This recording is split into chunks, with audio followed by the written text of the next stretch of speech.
So this will be my video on how to beat Paper Mario 64 in 20 seconds. It's not that hard to do, but there's a lot going on behind the scenes that I'm not going to go into in this video.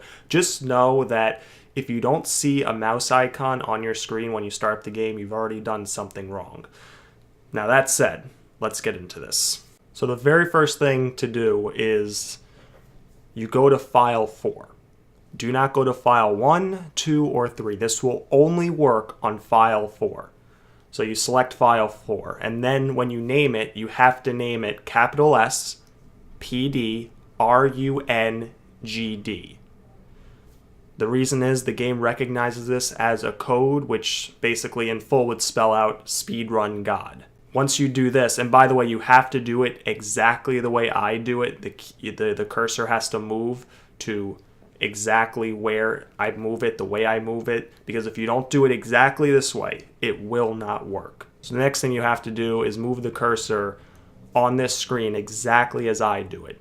Make note of not only how I do it, but how fast I do it, and how slow I move it at some points, because you need to do it exactly with the right speed, the right order, because if you don't, it simply won't work, the game won't recognize it, and you won't be able to do the necessary skips to get to where you need to beat the game in 20 seconds. Once you've entered everything correctly and at the right speed, then you select File 4 and begin it.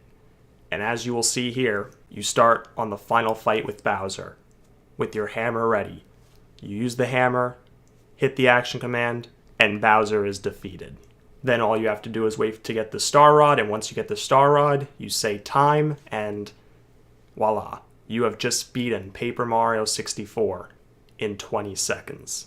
I want to thank myself for discovering this, because if not for me, this would not be known. This would not be now national news. And thank you for watching this video. Actually, I have one other thing I just want to address quickly. So Coop made a video recently, actually today, April 1st, 2019, where he showed that you could use airlift on Bowser and beat him that way. Not only beat him in his final form, but also in his pre-final form, the second form, or his final form, but before the final part of the fight. Anyway, he did this and he showed it, and I just want to bring attention to this because I don't think people understand from the comments I saw, people saying they were going to try it and do it and everything. You can't actually do that. It's not real. He used Game Shark or something to allow Paracarry to carry Bowser out like that. Bowser doesn't even have an animation for being carried out. So obviously, Coop pulled some shenanigans, and that's fine. It's a funny joke and everything, but we don't joke around on this channel. I call out the bullshit and all the misinformation that's spread throughout the internet. I call it out, and I'm sorry, Coop, I love you, but we all know that video was BS. But now that we're done with that, that's it for now, and I'll see you next time.